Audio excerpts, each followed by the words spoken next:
हमारे चैनल को सब्सक्राइब करें और बेल आइकन दबाएं। हम पर जा पहुंची थी।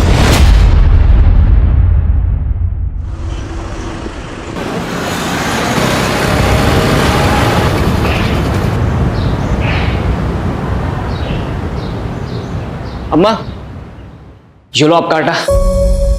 अरे बेटा, बहुत जल्दी आ गया। चक्की में भीड़ नहीं थी क्या? अम्मा, अपने लिए कैसी भीड़? हम जहाँ खड़े होते चक्की की लाइन वहीं से शुरू हो जाती है। टीवी ज्यादा मत देखा कर, माथा खराब होने लगा है तेरा। मार, अब ज्ञान देना शुरू मत करो यार। अच्छा ये सब छोड़, जल्दी से हाथ मुंह धो ले। मैं तेरे लिए गरम गरम फुलके डालती हूँ, तुझे बहुत पसंद है ना? हाँ ठीक है।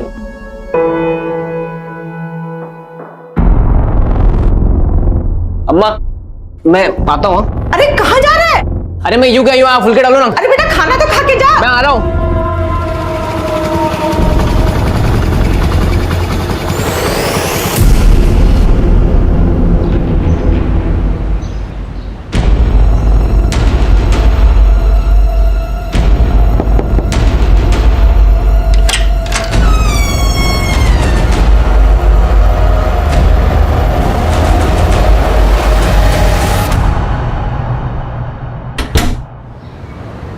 एक्शन।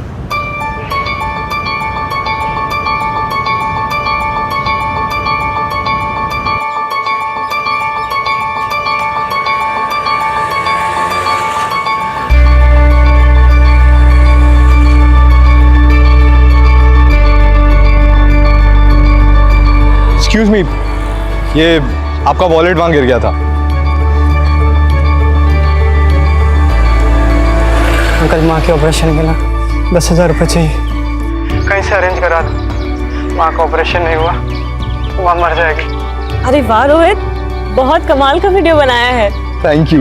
वैसे कुछ तो बात जरूर है तुम में, तभी तो तुम्हारे सोशल मीडिया में लाखों में फॉलोअर्स हैं। ऐसी इंस्पिरेशनल वीडियोस बनाकर टिंग टोंग का स्टार बनाऊं मैं ना इसको अभी ऐप पर डाल देता हूँ, तो ये कल तक वायरल भी हो जाएगी। और उस पे पहला लाइक और कमेंट मेरा ही होगा।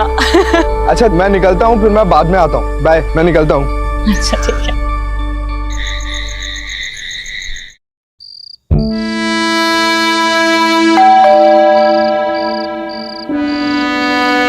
इस वक्त कौन हो सकता है?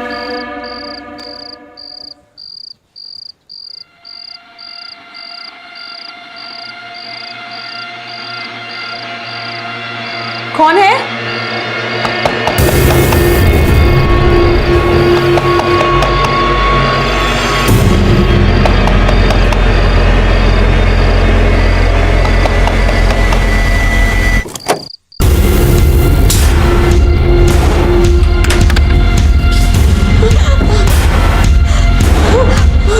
देखो, मेरे पास पता था। कौन हो तुम?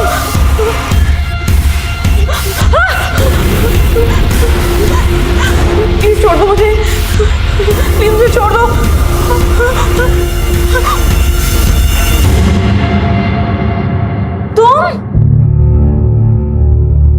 तुमने तो मेरी जान निकाल दी थी। जान तो मैं तुम्हारी अब निकालूंगा, पूरे 3 महीने की कसर जो पूरी करनी है। बेटा,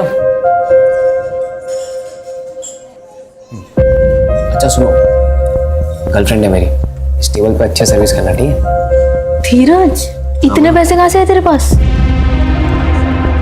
छोड़ना यार, वैसे तू बहुत बड़ी हॉट लग रही है। एक किस तो बनता है। अब इतनी महंगी जगह पे लाए हो तो ना कैसे बोलूं?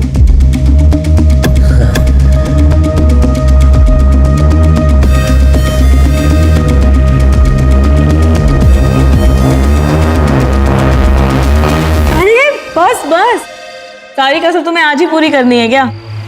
थोड़ा रेस्ट भी कर लो। अच्छा, तुम्हारे लिए कुछ खाना बनाऊं? क्या खाओगे तुम?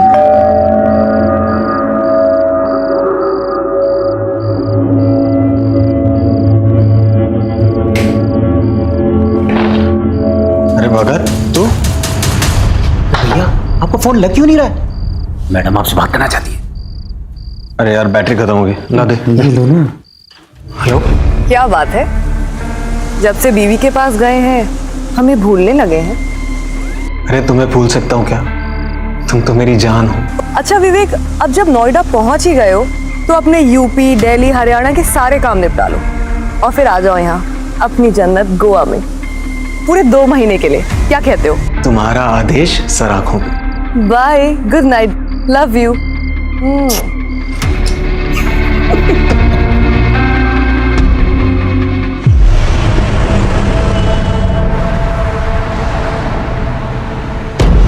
इसी गाड़ी से। रोहित, विवेक भैया आए थे क्या? वो तो अभी निकले, वो इस तरफ गए हैं। अरे यार, मैं कैसे जाऊँ?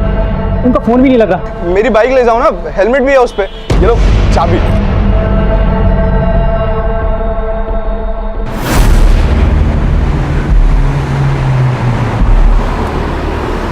विवेक भैया,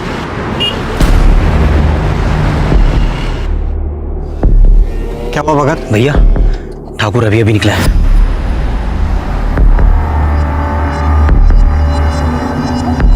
जैसा बोला था वैसा सब कुछ प्लान के मुताबिक होना चाहिए, समझ गए?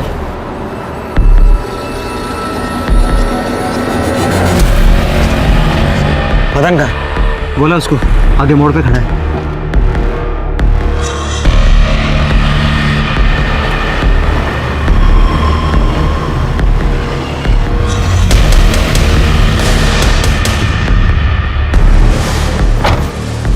लोडेड है? पूरी भरी है भाई।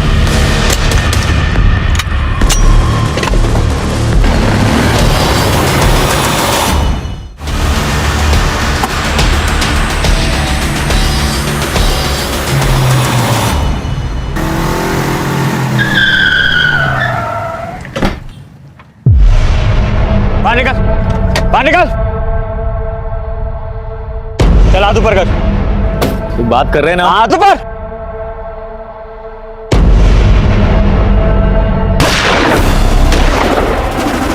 भैया, भैया,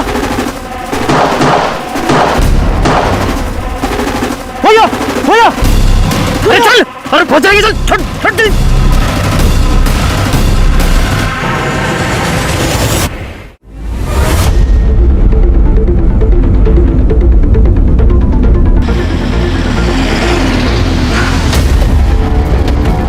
जैन सर। जैन, हटो हटो हटो, हटिए हटिए आप लोग।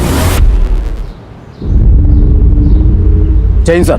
जैन सर, सामने कुछ लोग एक दूसरे पर गोलियां चला रहे थे। हाँ। मैं यहाँ ड्यूटी पर था, उनको रोकने के लिए मुझे भी फायर करना पड़ा।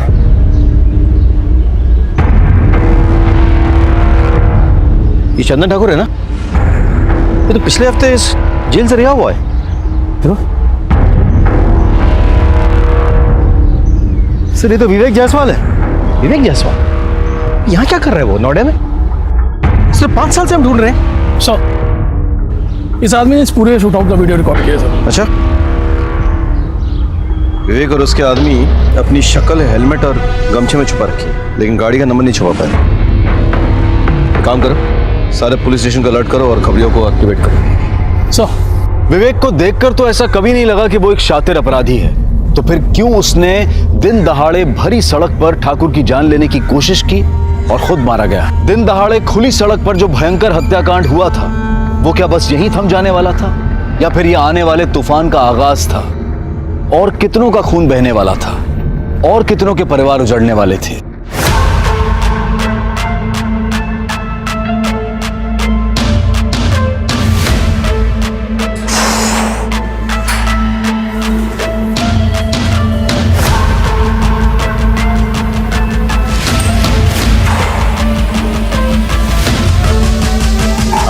रोहित,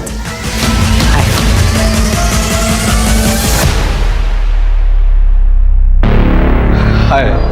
ये मेरी फ्रेंड है काजल। हाय काजल। हाय, मैं आपकी बहुत बड़ी फैन हूँ। Thank you so much. So Dheeraj, she is your normal friend और स्पेशल फ्रेंड? स्पेशल फ्रेंड मतलब मेरी गर्लफ्रेंड है भाई। I thought so. देखिए, मैं आपकी तरह वीडियोस भी बनाती हूँ। Sure sure.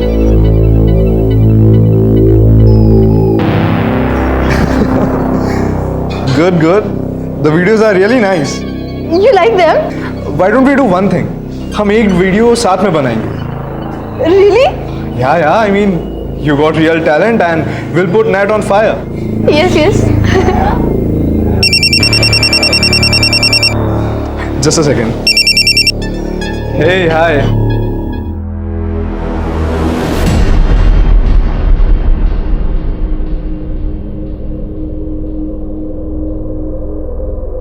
क्या हुआ? सब ठीक है ना?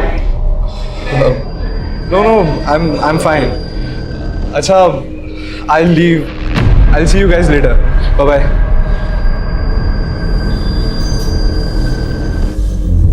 सर लगता है फिर से गैंग वॉर शुरू हो गया है। बात कुछ समझ में नहीं आई। विवेक लो प्रोफाइल रहकर वारदात करने में माहिर था। अगर उसे चंदन को मारना ही होता तो इस तरह से खुलेआम पब्लिकली सबके सामने क्यों? मतलब वो किसी सुनसान जगह में चुपचाप करता ऐसे तो कुछ तो गड़बड़ है। काम करो, विवेक का फोन चेक करो। हाँ, पता करो कि उसकी किससे बातचीत हो रही थी, किसके साथ उठना बैठना था, आजकल रह कहाँ रहा था वो। 5 साल से गायब था वो, अभी कहाँ रह रहा था वो। शायद वहां पे कुछ सुराग मिल जाए। तब तक मैं उनके बाप से मिल के आता हूँ। सर, इन लोगों का बाप कौन है? सरताज।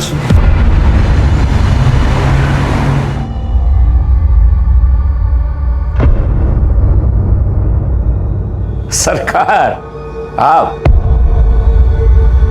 मुझे लगा ही था आप ही होंगे।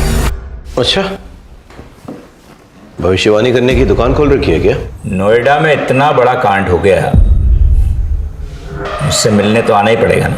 मतलब खबर थी, यानी कि कांड तुमने करवाया? देखो सर, इस कांड में मेरा कोई हाथ नहीं है। ये चंदन ठाकुर और विवेक जायसवाल मेरे साथ ही काम करते थे, लेकिन 2 साल पहले ठाकुर ने अपना खुद का काम शुरू कर दिया और जो काम मैंने विवेक को सौंप रखा था उसके धंधे में भी हाथ डाला। फिर दोनों दुश्मन हो गए। बस इससे ज्यादा मुझे कुछ नहीं पता। 24 घंटे की मोहलत देता हूं, तफसील से सारी जानकारी चाहिए मुझे। 24 घंटे।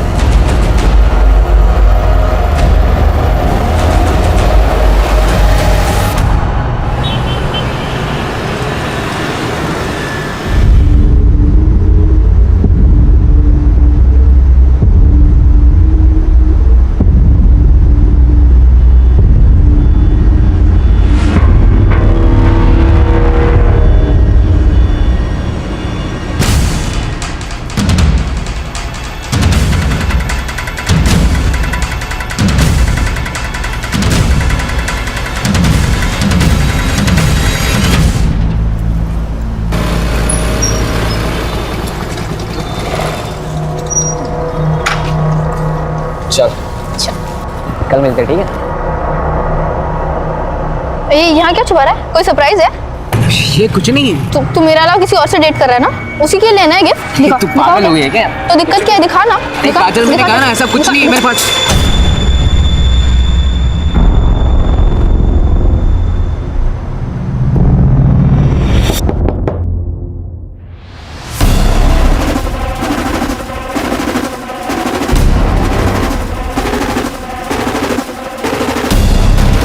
अब तेरा मर्द बनने का टाइम आ गया है। तो पकड़। अरे मर्दानगी मुबारक हो।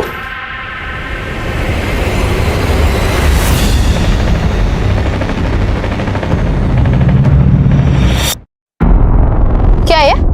हाँ? अरे तू भी यार कुछ भी। अगले महीने क्या है, दिवाली है ना, तो दीदी अपने बच्चों के साथ घर आई हुई है। और अम्मा ने अपने भांजों के लिए कुछ खिलौना खरीदने के लिए गया है, तो बस वही हमने यही खरीदा है। मैं तो डरा ही दिया था। एक सेकंड, तुझे क्या लगा ये असली है? हाँ। हम कोई गैंगस्टर बनने वाले हैं क्या? वो धीरे बोल, कोई सुन लेगा। हाँ, तो हम किसी से डरते हैं क्या? नोएडा के होने वाले बादशाह हम क्या? बादशाह। हाँ। बाय। जवानी की दहलीज पर कदम रख रहे धीरज के हाथों में जानलेवा हथियार देकर क्या उसे भी गुमराह किया जा रहा था, या फिर धीरज खुद जानबूझकर गुनाह के दलदल में अपने पांव रखने जा रहा था? उसके मन में पिस्तौल की मदद से अपनी मर्दानगी साबित करने की ख्वाहिश क्यों और कहां से आई?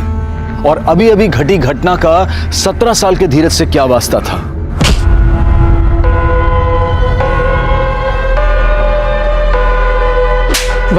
भाई मुझे माफ कर दो भाई, दोबारा मैं नहीं करूंगा भाई, मुझे माफ।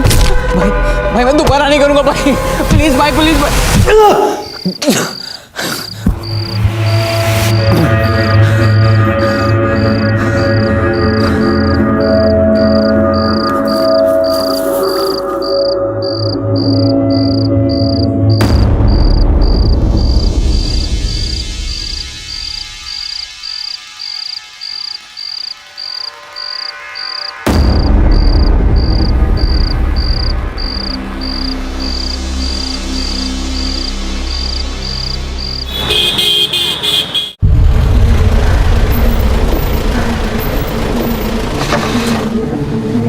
सर, विवेक जायसवाल के कॉल रिकॉर्ड्स। नोएडा सेक्टर 37 में रहता था विवेक जायसवाल? जी सर, कॉल रिकॉर्ड्स के मुताबिक पिछले 4-5 दिनों से रात भर उसके मोबाइल का लोकेशन वहीं का दिखा रहा है। पता करो वो किसके साथ रहता था, क्या क्या करता था। हाँ,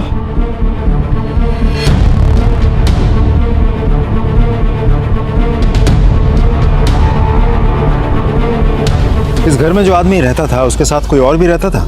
हाँ साहब, उनकी बीवी रहती थी, उनसे ज्यादा बातचीत नहीं थी हमारी। और दोनों के अलावा किसी और के भी आना जाना था? हाँ साहब, एक आदमी आता था। एक दिन मैं मार्केट जा रही थी तो उस आदमी के साथ में जाता हुआ मैंने देखा।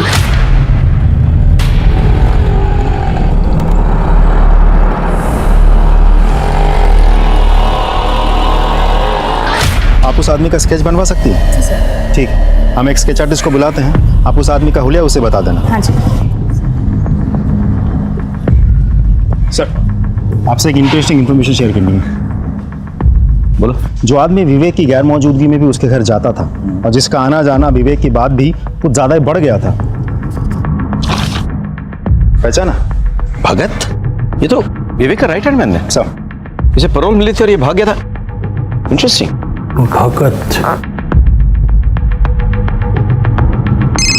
एक मिनट। हाँ विनय बोलो। सर, सेक्टर 2 हत्याकांड में जिस कार का इस्तेमाल हुआ था उसकी डिटेल्स हमें आरटीओ ऑफिस से मिल गई है। वो कार किसी भगत के नाम पर रजिस्टर्ड है। भगत को ढूंढना जरूरी है। अच्छा, उसका मोबाइल नंबर रजिस्टर्ड है क्या? नहीं सर।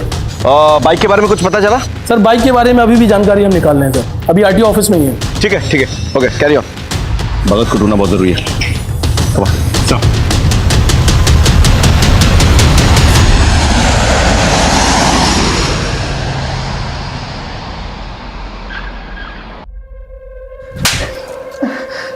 ये सब हुआ कैसे और तू कहां मर गया था तब? माफ कर दे दीदी। देख भगत, माफी तुझे सिर्फ तब मिलेगी जब ये पूरे का पूरा केस बिना सबूत के सॉर्ट आउट हो जाएगा। और ये दूसरा थप्पड़ इसलिए ताकि तुझे याद रहे कि ये पूरा मैटर फटाफट रफा दफा करना है, वरना तेरी खैर नहीं, समझा तू? चल निकल यहां से, माफी का बच्चा। मैं गोवा रिटर्न जा रही हूँ, एक फ्लाइट की टिकट कराओ फटाफट। सर, सेक्टर 2 हत्याकांड में जिस बाइक का इस्तेमाल हुआ था उसकी डिटेल्स मिल गई हैं। एक मुकेश नाम का बंदा है सर, बाइक उसी के नाम रजिस्टर्ड है। मुकेश को बाहर बिठा कर रखा है। भेजो उनको। सर।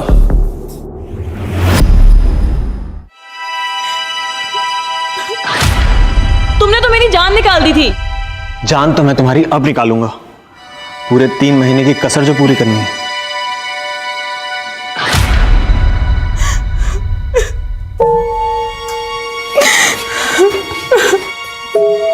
भाभी, खाना खा लीजिए भाभी। अरे ऐसा कब तक चलता रहेगा? अगर ऐसे चलता रहा तो ये खूबसूरत चेहरा मुरझा जाएगा। अब किसके लिए अपनी खूबसूरती बचा कर रखूं? जिसके लिए सजती संवरती थी वो तो हमेशा के लिए छिन गया मेरे से। सर, ये मुकेश और ये सुरेश है सर, ये दोनों फोटो स्टेट की दुकान चलाते हैं। इन्हें सेक्टर 2 वाले हत्याकांड की वीडियो दिखा।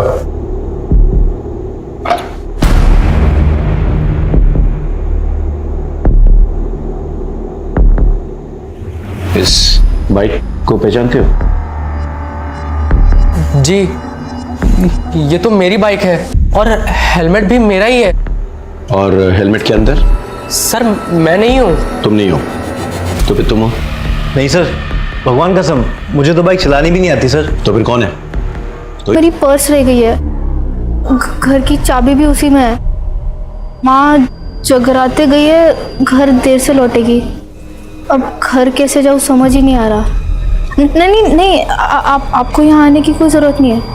मैं आती हूँ ना, मैं आपके घर आके दुकान की चाबी ले लूँगी, दुकान से अपनी पर्स लेके आपको चाबी लौटा दूँगी। हाँ, ओके, थैंक यू अंकल। मासूम काजल घर पे होने के बावजूद झूठ बोल रही थी।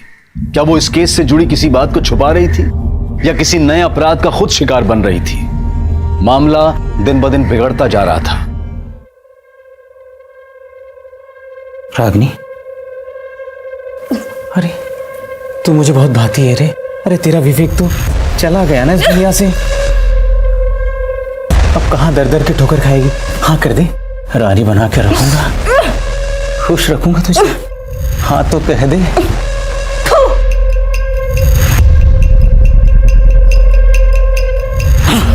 सारा मूड खराब कर दिया।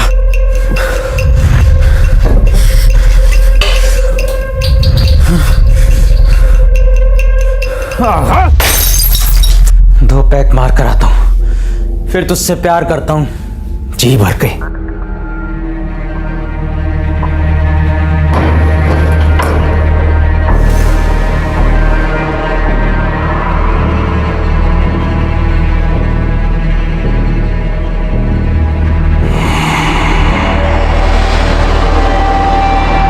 काजल कितने सारे मिस कॉल्स।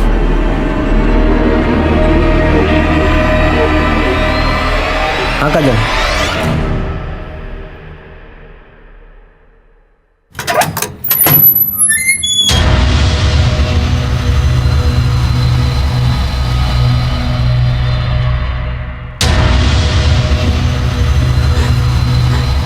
मेरे पास मत आना, वरना मैं अपनी जान ले लूंगी।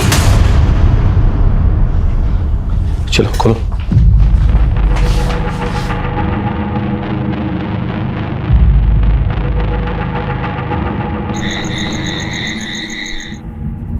आप विवेक की पत्नी हो ना? जी। किसने बांध के रखा था आपको ऐसे यहाँ? भगत ने।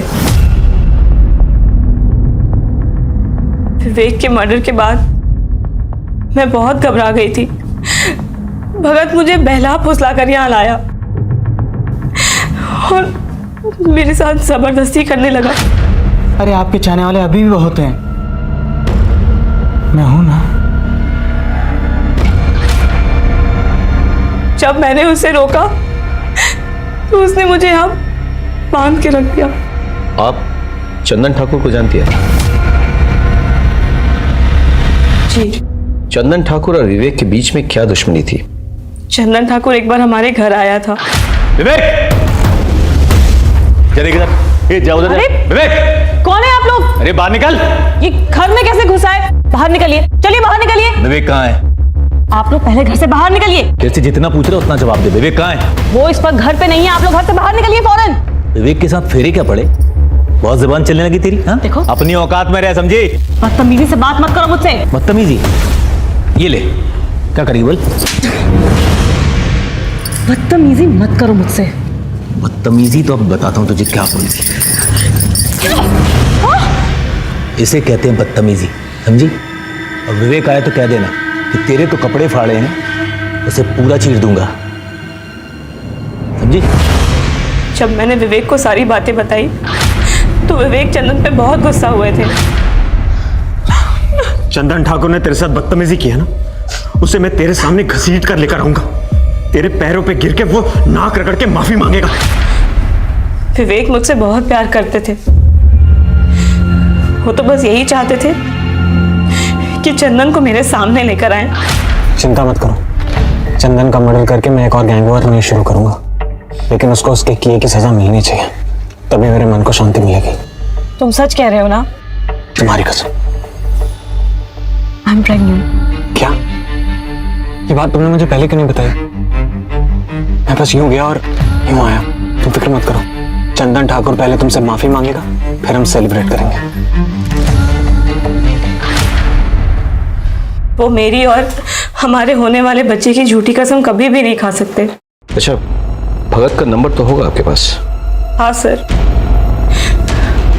पर भगत ने अपना और मेरा फोन और सिम दोनों ही डिस्ट्रॉय कर दिया विवेक के मर्डर के बाद।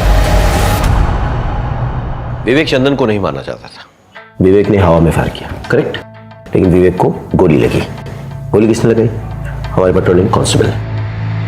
फिर ये दूसरा बंदा है, इसने चंदन को गोली मार दी और उसके बाद ये विवेक को यहाँ से लेके जाने की कोशिश कर रहा था, लेकिन भगत ने आगे इसके कान में कुछ फुसफुसाया। पता नहीं क्या था, शायद ये कहा कि विवेक मर चुका है, लेट्स एस्केप।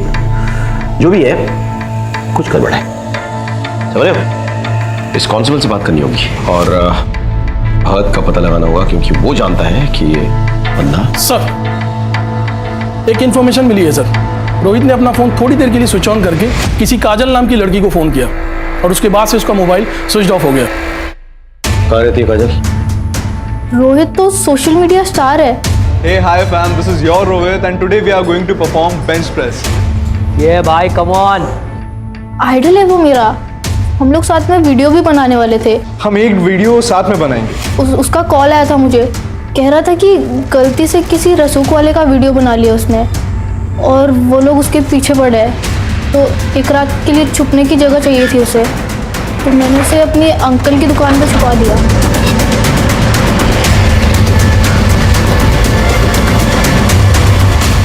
कौन से? ये दुकान है। शटर खोलो।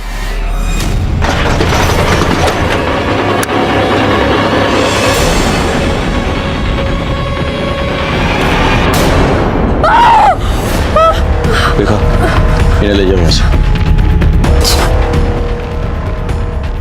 बहुत बेरहमी से मारा है। केस तो और उलझ गया अभिषेक। बॉडी पोस्टमार्टम के लिए भेजो और सारे एविडेंसेस कलेक्ट कराओ। सोशल मीडिया स्टार रोहित की हत्या से चारों तरफ सनसनी फैल गई। डरे सहमे शहर में मानो आतंक फैल गया। सड़क पर हुए हत्याकांड की तहकीकात चल ही रही थी कि उसी केस से जुड़ी रोहित की हत्या ने इस पेचीदा केस को और भी उलझा दिया। किसी की जान लेने के लिए एक गोली भी काफी होती है, लेकिन जब गोलियों की बौछार करके किसी की हत्या की जाए तो इसका मतलब होता है कि मारने वाला या तो कुछ साबित करना चाहता है या फिर वो अपनी गहरी नफरत का इजहार कर रहा है। इस केस में वाकई हुआ क्या था, आइए देखते हैं। सर, सेक्टर 2 शूटआउट में भगत शामिल था। रागिनी को बंधक भी भगत नहीं बनाया था। सर, मुझे तो लगता है रोहित का मर्डर भी भगत नहीं किया होगा। भगत क्यों रोहित को मारना चाहेगा? सर, भगत रोहित की बाइक लेके गया था। मेरी बाइक ले जाओ ना, हेलमेट भी है उस पे। ये लो चाबी। तो हो सकता है रोहित के पास भगत के बारे में कुछ ज्यादा ही जानकारी थी, जो आगे चल के भगत के लिए खतरनाक साबित हो सकता था। भगत वैसे भी हमसे भाग ही रहा था, हमारे रडार पे था वो। हम कैसे भी करके अगर रोहित तक पहुंच जाते तो शायद रोहित भगत के बारे में सारी जानकारी हमें दे देता और भगत का गेम ओवर हो जाता। अच्छा, ये सेक्टर 2 शूटआउट में जो कांस्टेबल इन्वॉल्व था वो कब आ रहा मिल? सर, वो कल सुबह पुलिस स्टेशन आ रहा। सर, चंदन ठाकुर ने मुझे 2 लाख रुपए देने का वादा किया कि जब विवेक उसे किडनैप करने आएगा तो मैं उसे मार दूं। और सर, जब वो विवेक उसे किडनैप करने आया, उसने पहले हवा में फायर किया और मैंने मौका पाते ही विवेक पे गोलियां दाग दी और ऑन द स्पॉट मर गया। मगर ये मदन गड़बड़ कर गया। इसने डर के मारे चंदन पे गोलियां चला दी सर, और वो भी वहीं मर गया। जो मेरे पैसे तो नहीं मिले सर, अब मेरी नौकरी भी जाएगी सर। प्लीज सर, गलती होगी सर। क्या इस प्लान में विवेक की पत्नी शामिल थी? और इसका sir, please sir, forgive me sir. Ragini ji, जब भगत आपको यहाँ से ले गया और बंधक बना के रखा, तब उसकी बातों या चाल से आपको कुछ अंदाजा हुआ कि वो कहाँ जाने वाला था, किससे मिलने वाला था, क्या करने वाला था? जी नहीं। याद कीजिए रागिनी जी, प्लीज। जाने से पहले आखिरी बार उसने आपसे क्या कहा था? यही कि मैं 2 पैक मार कर आता हूँ, फिर तुझसे प्यार करता हूँ जी भर के। सर,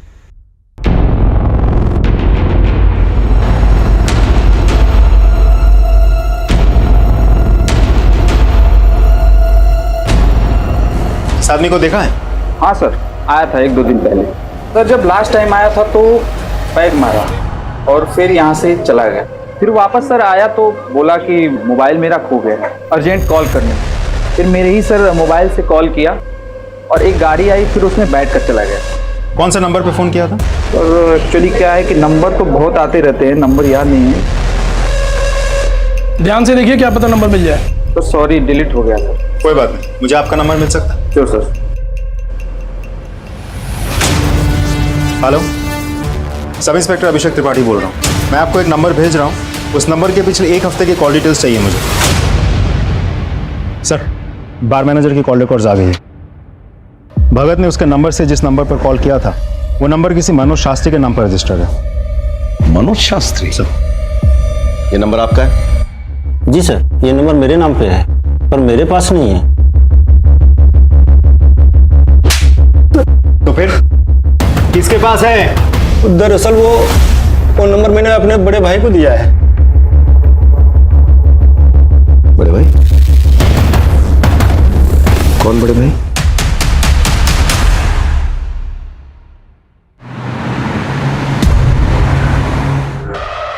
ग्रेटर नोएडा के पास जो गोडाउन्स हैं उसमें गोडाउन नंबर 3 के पीछे एक छोटी सी रोड जाती है। वहाँ आगे जाके लेफ्ट में एक छोटा सा मकान है। भगत आपको वहीं मिलेगा। और वो तीसरा आदमी मदन? उसे भी मैंने वहीं भेजा है, भगत के पास।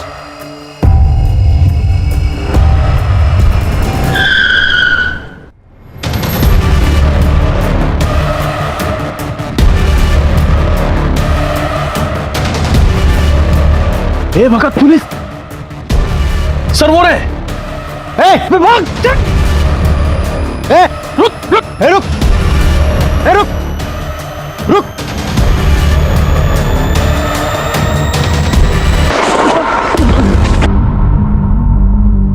चल चल!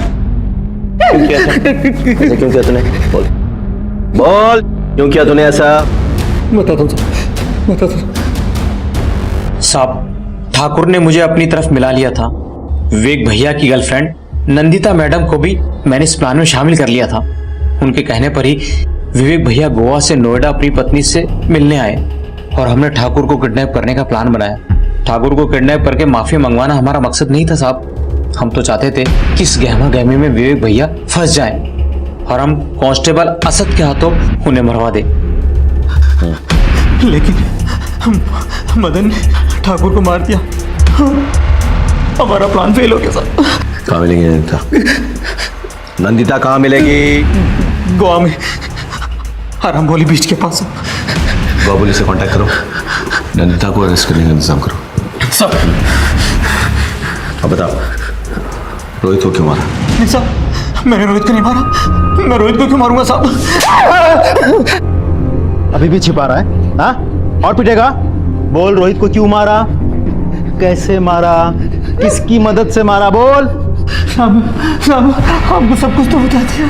अगर मैं रोहित को मारता तो वो भी बता देता ना साहब। भगवान का मैंने रोहित को नहीं मारा साहब। क्या इस प्लान में विवेक की पत्नी शामिल थी? नहीं सर, वो तो सीधी सादी औरत है।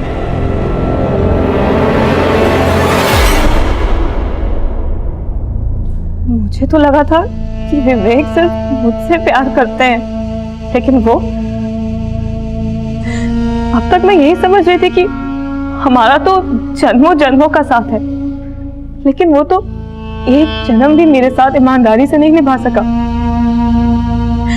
मुझे तो लगा था कि वो नोएडा सिर्फ मेरे लिए आया है, लेकिन वो नंदिता नंदिता को गोवा पुलिस ने सर अरेस्ट कर लिया, लेकिन उसका यह कहना है कि वो किसी रोहित को नहीं जानती। अभिषेक सर, याद करो, जब हम रोहित को ढूंढते हुए काजल के अंकल की दुकान पहुंचे तो हमें क्या मिला? रोहित की डेड बॉडी। जी सर।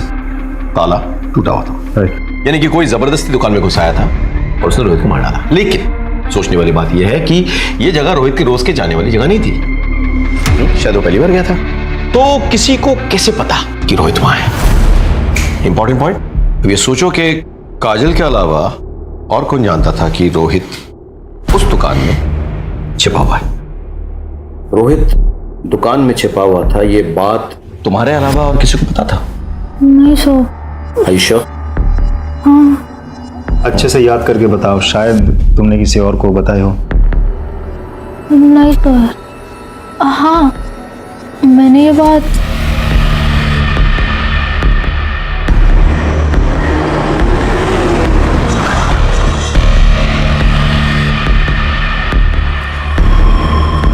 धीरज, तुमसे कुछ पूछताछ करनी है हमें। काजल,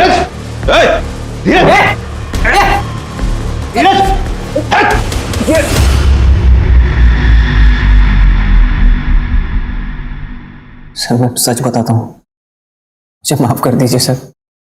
मैं बस दबंग बनना चाहता था। क्यों? की गली मोहल्ले में आते जाते लोग मुझे परेशान करते थे सर, मेरा मजाक उड़ाते थे, मुझे मारते थे सर, और मैं कुछ नहीं कर पाता था। फिर मैंने एक दिन मंदीप भैया को देखा, लोगों ने सलाम दुआ कर रहे थे, उनके पैर छू रहे थे। मैंने सोचा मुझे भी ऐसी इज्जत चाहिए, इसलिए मैंने उनसे दोस्ती कर ली। अपनी काबिलियत और मर्दानगी साबित करने के लिए उन्होंने मुझे रोहित को मारने का काम दिया। इसे जानता है? नहीं भैया। इसे मारना है, इसे ढूंढ और जैसे ही दिखे मुझे खबर कर। इत्तेफाक से रोहित को मेरी गर्लफ्रेंड काजल ने उसके अंकल की दुकान पर छुपा कर रखा था। धीरज, पता है आज क्या हुआ? क्या हुआ? वो सोशल मीडिया स्टार है ना रोहित, तुम्हारा दोस्त, उसका कॉल आया था मुझे, मुझसे हेल्प मांग रहा था। उसे ना एक रात के लिए छिपने की जगह चाहिए थी, मैंने उसे छिपा दिया अपने अंकल की दुकान पे। मैं गया वहां पे, मैंने दुकान का ताला तोड़ दिया। धीरज तू? और मैंने रोहित को गोलियों से मार दी। ये क्या है?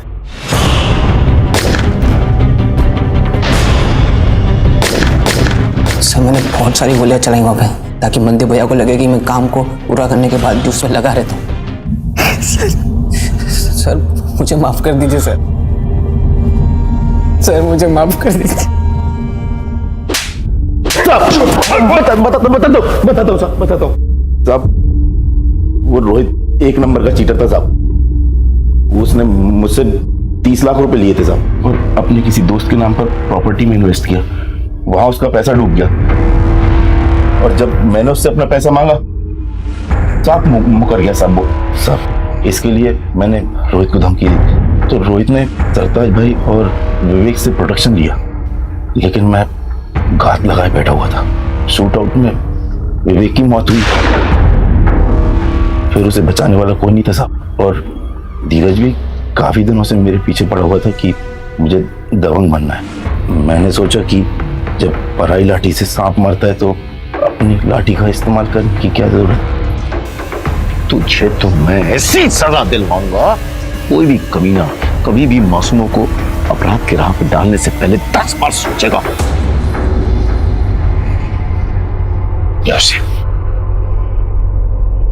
आमतौर पर आपराधिक जीवन की शुरुआत कच्ची उम्र में होती है। फिल्मों और दूसरे माध्यमों में जिस तरह से दबंग, डॉन्स और गैंगस्टर्स को ग्लैमरस रूप में परोसा जाता है, उसका गहरा असर कच्ची उम्र के बच्चों पर पड़ता है। धीरज के साथ भी यही हुआ था। काश उसकी मां अपने लाडले की चाल ढाल में आए बदलाव को समझकर उसे रोक पाती, तो आज धीरज गुनहगार नहीं बनता। वहीं दूसरी तरफ सोशल मीडिया स्टार रोहित ने पहले तो पेशेवर अपराधियों से 30 लाख रुपए लिए, और जब उसे लौटाने का मौका आया तो उसने एक दूसरे बड़े डॉन से लेनदारों के खिलाफ प्रोटेक्शन ले लिया, बिना ये सोचे समझे कि ये गैंगस्टर्स और ये सो कॉल्ड डॉन्स जब खुद अपने आप को हमेशा के लिए कानून से नहीं बचाकर रख सकते हैं तो किसी और की सुरक्षा क्या करेंगे। और अंत में वही हुआ, रोहित, धीरज और मनदीप के गुंडों की गोलियों का निशाना बना। अपने घरों में अपने बच्चों की संगत पर नजर रखें, उनके चाल चलन में आ रहे बदलाव को अनदेखा ना करें, और अपने घर में, अपने समाज में ऐसा वातावरण बनाएं कि इनकी अगली पीढ़ी के आदर्श वाकई में आदर्श व्यक्ति हो। अब मैं अनूप सोनी आपसे विदा लेता हूं, फिर मुलाकात होगी क्राइम पेट्रोल सतर्क के ब्लैक हेडलाइंस अध्याय में एक और नए केस के साथ। और याद रखें, क्राइम और आपके बीच में सिर्फ इतना फर्क है कि आप कितने सतर्क हैं। सतर्क रहें, सुरक्षित रहें। जय Hind. For more updates, subscribe to our channel, click the show links and enjoy watching the videos.